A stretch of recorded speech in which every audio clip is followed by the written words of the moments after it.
ఆ రోజు మీరు చెప్పింది కదా, ఏ సభకు పోయినా ఏ సమావేశానికి పోయినా ఈ రాష్ట్రంలో ఉన్నటువంటి నిరుద్యోగ సమస్యను పరిష్కారం చేస్తా అన్నారు. కానీ ఎక్కడ నిరుద్యోగ సమస్య పరిష్కారం అయింది? మీ కాంగ్రెస్ పార్టీలో ఉన్నటువంటి నిరుద్యోగ సమస్య పరిష్కారం అయింది తప్ప ఈ రాష్ట్రంలో ఈ జిల్లాల్లో ఉన్నటువంటి నిరుద్యోగ సమస్య పరిష్కారం అయిందా అని చెప్పి ఈ సందర్భంగా నేను అడుగుతున్నా. 2.5 ఏళ్ళు అయింది. 2.5 ఏళ్లలో నువ్వు ఇచ్చినటువంటి ఉద్యోగాల సంఖ్య ఎంత? అసలు ఒక మంత్రి 60,000 అంటాడు, ఇంకో ఆయన 70,000 అంటాడు, ఇంకో ఆయన 80,000 అంటాడు, ఇంకో ఆయన 90,000 అంటాడు, ఇంకో ఆయన 1,00,000 అంటాడు. మేము అడిగేది మీరు అక్రమంగా ఎన్ని వేల కోట్ల రూపాయలు సంపాదించిందని కాదు మేము అడిగేది, మీరు ఎన్ని వేల ఉద్యోగాలు ఇచ్చిందని మేము అడుగుతున్నాం. మీరు చెప్పేది మేము 50,000 కోట్లు సంపాదించినాం, 60,000 కోట్లు సంపాదించినాం, 80,000 కోట్లు సంపాదించినాం మీరు లెక్క చెప్తున్నారు. ఏ వాస్తవం చెప్తున్నా నేను. ఈ రాష్ట్రంలో ఉన్నటువంటి ఆర్థిక శాఖ మంత్రి కాదు, ఆయన వసూళ్ల మంత్రి, ఆయన వాటాల మంత్రి. I'm saying it. నా మీద కేసు పెట్టుకోండి. ఇది వాస్తవము. ఏ బిల్లు రావాలన్నా కూడా మీరు వాటా అడుగుతున్నారు. కమిషన్లనే మిషన్గా చేసుకొని నడుస్తున్నటువంటి ప్రభుత్వం కాంగ్రెస్ పార్టీ ప్రభుత్వం, రేవంత్ రెడ్డి గారి ప్రభుత్వం. వాస్తవం కాదని నేను అడుగుతున్నా. ఒక కాంట్రాక్టర్కు బిల్లు చెల్లిస్తే మీకు వాటా వస్తుంది, లేకపోతే రిటైర్డ్ ఎంప్లాయీస్ సంబంధించిన బెనిఫిట్ ఇస్తే మీకు వాటా వస్తుంది. కానీ నోటిఫికేషన్లు ఇస్తే మీకు వాటా రాదు కదా.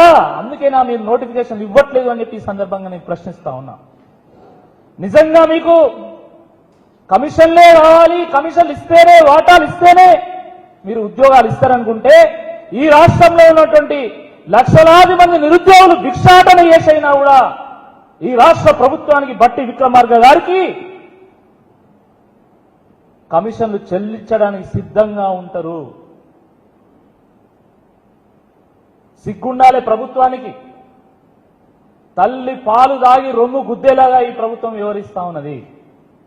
ఏ యువకుల ఓట్లతోని మీరు అధికారంలోకి వచ్చిందో ఆ యువకుల గొంతు వస్తా ఉన్నారు. ఆ రోజు బాండ్ పేపర్ సైన్ చేసింది కదా మీరు. ఇదే బట్టి విక్రమార్క గారు బాండ్ పేపర్ మీద సంతకం పెట్టిండు. ఒకవైపు రేవంత్ రెడ్డి గారు సంతకం పెడితే ఇంకోవైపు ఈయన సంతకం పెట్టిండు. ఇద్దరు కలిసి సంతకం పెట్టిన బాండ్ పేపర్లు ఇంటింటికి వంచిండు. నమ్మించి మోసం చేసిండు. ఉద్యోగాలు ఇస్తామని, జాబ్ క్యాలెండర్ ఇస్తామని, నిరుద్యోగ భృతి ఇస్తామని, జియో పాలిసీని రద్దు చేస్తామని మీరు ఓట్లు వేయించుకొని నమ్మి మోసం చేసిండు. ఇది తడిగుడ్డతోని గొంతు కోయడం కాదా అని నేను అడుగుతా ఉన్నా. ఏం అన్యాయం అండి ఇది? ఒక నిరుద్యోగి పాపం తెలిసి తెలియని వయసులో ఆవేదనతోనే ఒక సూసైడ్ చేసుకుంటే మాలాంటోళ్ళు, మీలాంటోళ్ళు, ఒక సామాజిక స్పృహ ఉన్నటువంటి వాళ్ళు తనను పరామర్శించి తనకు ధైర్యం చెప్పి తనకు కొంత సహకారం చేయాలని పోతే ఇంతమంది వస్తారా? అసలు ఇట్లాంటోడు బతికే ఉండొద్దు, ఇట్లాంటోడు బతుకుంటే మా ప్రభుత్వం బదనం అవుతుందని చెప్పి ఈరోజు తన చికిత్స పూర్తి కాకముందుకే ఆసుపత్రి యాజమాన్యాన్ని ఒత్తిడి చేసి తనను డిశ్చార్జ్ చేయించేటువంటి ప్రయత్నం చేస్తా ఉన్నారు. ఏం దుర్మార్గం ఇది? ఏం అరాచకం ఇది? 100 గోళీలు మింగింది ఆయన. 100 గోళీలు, నిద్ర గోళీలు. 100 నిద్ర గోళీలు మింగినటువంటి వ్యక్తి 3 రోజుల్లో డిశ్చార్జ్ చేయొచ్చండి. తనకి ఇంకా 10 రోజులైనా 15 రోజులైనా ఏమైతుందో కూడా ఎవరికి తెలియదు. 100 గోళీలు మింగిందంటే తన కిడ్నీల పరిస్థితి ఏంది? ఈ రోజు తెలుస్తుందా? ఇప్పటికిప్పుడు ఆయన డిశ్చార్జ్ చేయాల్సినటువంటి అవసరం ఏంది? ప్రభుత్వం ఉన్నది ఎవరి కోసం? ప్రజల కోసం కాదా? ఆపదలో ఉన్నటువంటి వాడిని ఆదుకోవడం కోసం కాదా? మరి మీరు తనను ఆదుకోవాల్సింది పోయి, తనకు అత్యాధునికమైనటువంటి వైద్యాన్ని అందించాల్సింది పోయి, అత్యుత్తమమైనటువంటి వైద్యాన్ని అందించాల్సింది పోయి యాజమాన్యాన్ని ఒత్తిడి చేసి తనను డిశ్చార్జ్ చేపిస్తే రేపు తనకు జరగరాన్ని జరిగితే ఎవరు బాధ్యత వహిస్తారని చెప్పి ఈ సందర్భంగా నేను ప్రభుత్వాన్ని సూటిగా ప్రశ్నిస్తా ఉన్నా.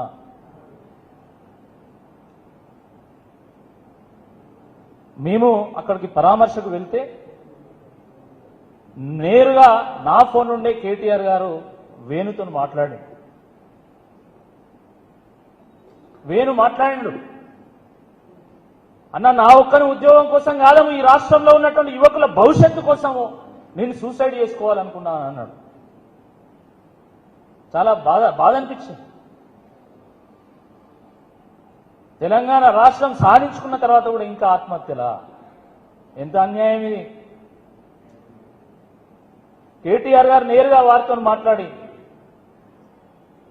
జాబ్ నోటిఫికేషన్స్ కోసం, జాబ్ క్యాలెండర్ కోసము మీతో పాటు కలిసి నడుస్తాం, ఒక అడుగు ముందేసి కొట్లాడతాం, తప్పకుండా మీకు భరోసాగా మేము నిలుస్తాము, మీరెవ్వరు కూడా సూసైడ్ అటెంప్ట్ చేయొద్దు, తప్పకుండా నువ్వు సూసైడ్ నోటులో ఏదైతే రాసినవో దాన్నే ఆధారంగా చేసుకొని మేము ఉద్యోగ కల్పన విషయంలో విధానాలు తీసుకొస్తాము, ఆ విధానాలను మేము అమలు చేస్తామని చెప్పేసి కేటీఆర్ గారు చెప్పడం జరిగింది. చాలా సంతోషం.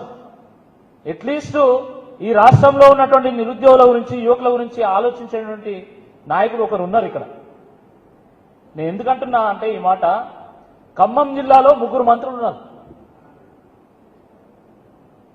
ఒక పేదింటి బిడ్డ జాబ్ రాలేదనే ఆవేదనతోని, కొన్ని ఆవేశంతోనే అని అనుకోండి, ఆయన సూసైడ్ చేసుకుంటే ఒక్క మంత్రి పరామర్శించడా అండి? ఒక్క మంత్రి. ఈ జిల్లాలో 9 మంది కాంగ్రెస్ పార్టీ, 10 మంది కాంగ్రెస్ పార్టీ ఎమ్మెల్యేలు ఉన్నారు కదా, ఒక్కరన్నా స్పందించరా? పోనీ ఈ రాష్ట్రంలో 100 మంది కౌరవుల్లాగా మీరు మీ కాంగ్రెస్ పార్టీ ఎమ్మెల్యేలు, ఎమ్మెల్సీలు ఉన్నారు కదా, ఒక్కడన్నా స్పందించడా? రాష్ట్రంలో ఉన్నటువంటి అన్ని రాజకీయ పార్టీల ప్రతినిధులు అక్కడ వేయండి, ఆయనను పరామర్శించారు. మా బీఆర్ఎస్ పార్టీ నుండి పువ్వాడ అజయ్ గారు వేయండు, తాత మధు గారు వేయండు, ఇక మా కమల్ రాజు గారు అయితే రోజు అక్కడనే ఉంటున్నాడు, తనకు ధైర్యం అందించేటువంటి ప్రయత్నం చేస్తా ఉన్నాం. మరి మీ కాంగ్రెస్ పార్టీ గొడ్డు వేయిందా? మనసు లేదా మీకు? ఎందుకంటే ఆడికి వస్తే తరిమి కొడతాడు ఒక్కొక్కడు అని చెప్పేసి భయంతో ఒక్కడు వస్తలేడు, అక్కడ ఒక్కడు కూడా రావట్లేదు. మాట్లాడితే బీఆర్ఎస్ వాళ్ళు మాట్లాడాలి, లేకపోతే ఎవరు మాట్లాడటం లేరు. ఈ సందర్భంగా కేటీఆర్ గారికి నేను ధన్యవాదాలు తెలియజేస్తున్నా.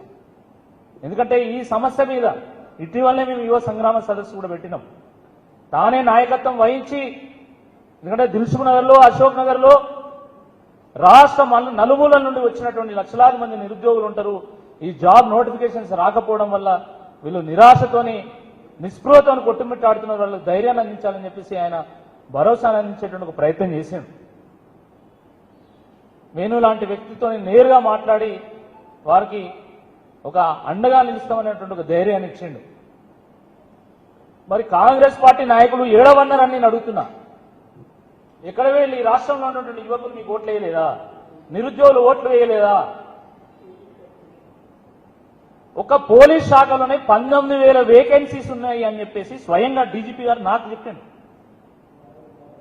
ఈ పోలీస్ రిక్రూట్మెంట్ సంబంధించినటువంటి విషయంలో నేను కొంతమంది నిరుద్యోగులతో కలిసి ఒక బృందంగా ఏర్పడి నేను డీజీపీని కలిస్తే వారే చెప్పింది స్వయంగా, ఆన్ రికార్డు వారు చెప్పింది. ఆన్ రికార్డు నేను మళ్ళీ ఈ విషయాన్ని మీకు చెప్తున్నా. నేను 19,000 ఖాళీలు ఉన్నాయి రాకేష్ రెడ్డి గారు, కానీ ప్రభుత్వం మాత్రం కేవలము 7,000కు నోటిఫికేషన్ ఇవ్వాలని చెప్పేసి ఆలోచన చేస్తున్నది అన్నాం.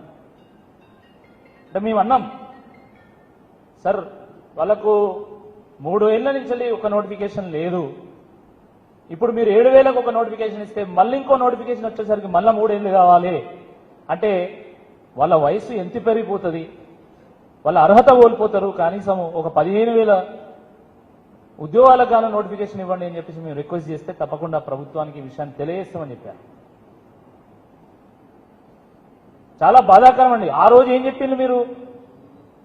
ఈ బీఆర్ఎస్ ప్రభుత్వం ఒక్కొక్కరి దగ్గర నుంచి 200 రూపాయల పరీక్ష ఫీజు వసూలు చేస్తున్నది. మా ప్రభుత్వం వస్తే ఏ పోటీ పరీక్ష అప్లికేషన్ కూడా ₹1 కూడా మేము తీసుకోమన్నారు. ఈరోజు ఏం జరిగింది? కానిస్టేబుళ్లకు 1000 రూపాయలు తీసుకుంటాం, ఎస్ఐ అప్లికేషన్ కి 1500 తీసుకుంటాను. దోచుకుంటున్నారు మీరు. వీళ్ళు అప్లికేషన్ల పేరు మీద కట్టేటువంటి డబ్బులు కోట్ల రూపాయలు ఉంటాయి. అన్ని జాబులు కూడా మీరు ఇస్తలేరు.